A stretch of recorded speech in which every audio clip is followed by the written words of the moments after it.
मैं राजीव कुमार सिंह, जिला कृषि अधिकारी मेरठ, सभी किसान बंधुओं का हार्दिक स्वागत और अभिनंदन करता हूं। वर्तमान में उत्तर प्रदेश सरकार द्वारा एक महत्वपूर्ण स्कीम फार्मर रजिस्ट्री योजना चलाई जा रही है। फार्मर रजिस्ट्री योजना का कार्य वर्तमान में जनपद मेरठ में बहुत जोरों से किया जा रहा है और सभी किसानों से अपील है कि इसमें अपना योगदान दें और सभी किसान भाई अपनी फार्मर रजिस्ट्री करा लें। ये आगे आने वाली भारत सरकार की और उत्तर प्रदेश सरकार की जो किसानों को स्कीम का लाभ मिलेगा, उसके लिए एक अवसर है किसानों के लिए कि किसान उस स्कीम का लाभ त्वरित रूप से और आसानी से ले सकेंगे। उन्हें सिंगल विंडो से लाभ मिल जाएगा, उन्हें किसी प्रकार की कोई परेशानी हमारे किसान बंधुओं को नहीं होगी। फार्मर रजिस्ट्री बेसिकली एक ऑनलाइन पोर्टल है जिस पर किसानों का जो डाटा है वो ऑनलाइन रजिस्टर किया जा रहा है, खासतौर से किसानों की जमीन से संबंधित। बहुत सारे किसानों की जो खतौनी होती है, उस खतौनी में कितना किसान का अंश रहता है, ये अंश किसानों का खतौनी संबंधित पूरा का पूरा डाटा, खसरा नंबर, उसका घाटा नंबर, उसके पास कितनी जमीन है, ये सभी डाटा सरकार ऑनलाइन एक पोर्टल पर रजिस्टर कर लेगी। इसके पश्चात सरकार के पास किसान की पूरी जानकारी ऑनलाइन उसकी जमीन से संबंधित हो जाएगी और जो भी स्कीम है किसान से संबंधित, खासतौर से या तो वो भारत सरकार की स्कीम हो या वो उत्तर प्रदेश सरकार की स्कीम है, उन सभी का त्वरित लाभ हमारे किसान बंधुओं को मिल जाएगा। फॉर एग्जाम्पल केसीसी की एक स्कीम है किसान क्रेडिट कार्ड। किसान क्रेडिट कार्ड बहुत महत्वपूर्ण स्कीम है जिसमें किसान अपनी जमीन के आधार पर लोन लेता है। जमीन में जो फसल बोता है, जिस फसल को बोता है उसी आधार पर उसको लोन दिया जाता है।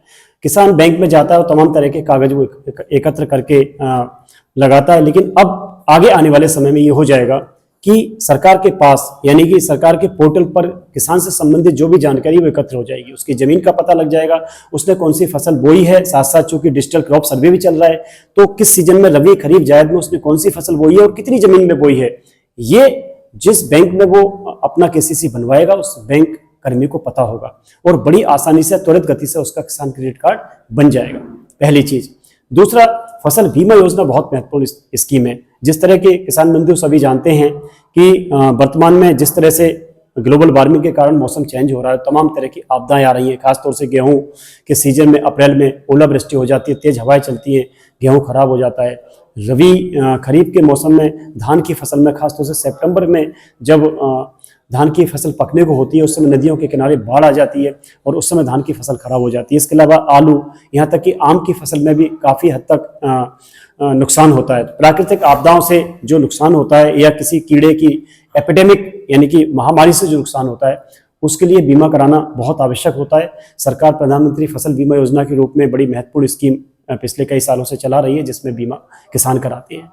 सरकार के पास जब किसान का फार्मर रजिस्ट्री के माध्यम से ऑनलाइन डाटा उपलब्ध हो जाएगा तो बीमा करने में बहुत आसानी हो जाएगी। और सबसे बड़ी बात यह है किसानों के लिए कि अगर उसकी फसल को नुकसान होता है तो सरकार को बीमा का आकलन करने में बहुत आसानी हो जाएगी, सरकार को बीमा का सर्वे कराने में बहुत आसानी हो जाएगी। किसान का बड़ी आसानी से सर्वे हो जाएगा क्योंकि सरकार को ये पता होगा कि उसके पास कितनी जमीन में कितना गेहूं या धान या जो भी फसल उसकी बीमित थी वो कितनी फसल उसने बो रखी है। तो प्रधानमंत्री फसल बीमा योजना का लाभ किसान को बहुत अच्छे से मिलेगा। इसके अलावा एक बहुत महत्वपूर्ण बात यह है MSP, मिनिमम सपोर्ट प्राइस, जिसको न्यूनतम समर्थन मूल्य बोलते हैं।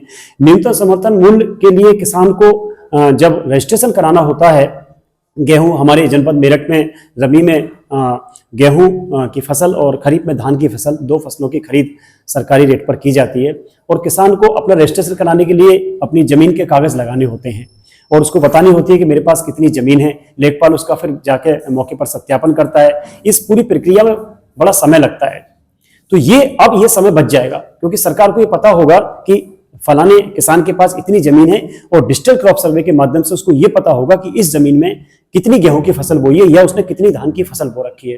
तो ऑनलाइन जब वो रजिस्ट्रेशन कराएगा तो डाटा सरकार अपने पोर्टल से उठा लेगी और किसान को MSP का लाभ त्वरित गति से मिल जाएगा। तो ये बहुत बड़ा फायदा होने वाला है। तो मैंने जो 3 स्कीम बताई, किसान क्रेडिट कार्ड, फसल बीमा और मिनिमम सपोर्ट प्राइस, इन तीनों बहुत महत्वपूर्ण स्कीम है जिनका लाभ किसानों को मिलेगा। इसके अलावा प्रधानमंत्री सम्मान निधि योजना है।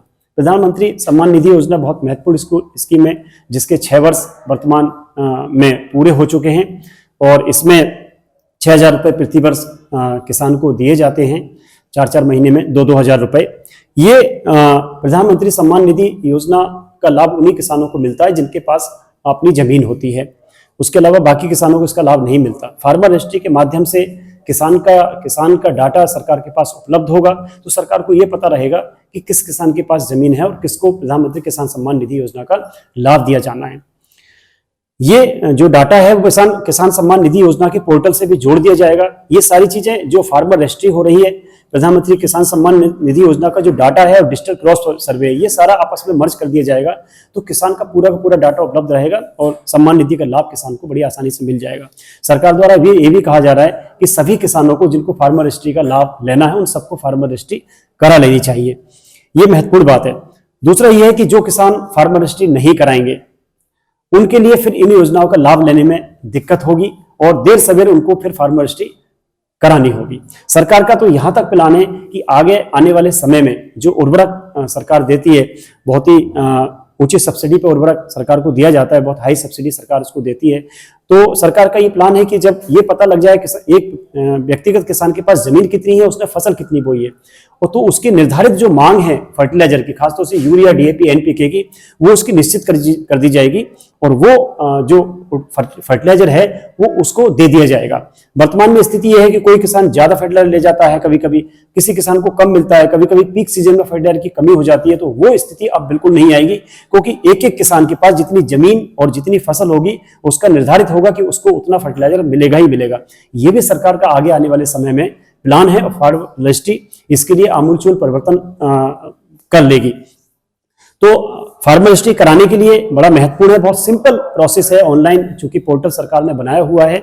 किसान जनसेवा केंद्र पर जाकर अपनी फार्मर रजिस्ट्री करा सकता है। जनसेवा केंद्र पर जाने के लिए उसको अपना सिर्फ आधार कार्ड लेकर जाना है और कुछ नहीं लेके जाना, सिर्फ आधार कार्ड लेके जाना है। शर्त यह है कि जो आधार कार्ड लेकर जाएगा उसमें जो मोबाइल नंबर लगा होगा वो उस आधार कार्ड से लगा होना चाहिए, वो मोबाइल उसके पास होना चाहिए, क्योंकि 2 बार किसान के पास ओटीपी आता है और ओटीपी उसको जनसेवा केंद्र को बताना होता है, वो फार्मर रजिस्ट्री किसान की कर देगा। इसके अलावा सहायक मोड में भी, सेल्फ मोड में भी किसान फार्मर रजिस्ट्री स्वयं कर सकता है। सरकार ने इतनी सिंपल प्रोसेस बनाई हुई है कि जो किसान उसको समझते हैं उस ऐप को डाउनलोड कर सकते हैं। एग्री स्टैक ऐप है जिसके माध्यम से फार्मर रजिस्ट्री का लिंक खुल जाता है, उस लिंक पे जाकर स्वयं भी किसान अपनी फार्मर रजिस्ट्री कर सकता है, या किसी व्यक्ति से, हमारे लेखपाल और जो हमारे प्राविधिक सहायक ग्रुप सी हैं हमारे फील्ड में जो रहते हैं, उनके माध्यम से भी सेल्फ मोड में किसान अपनी फार्मर रजिस्ट्री करा सकता है। हमारे जनपद मेरठ में 2,47,000 किसान हैं जिनको पीएम सम्मान निधि में जो रजिस्टर्ड हैं।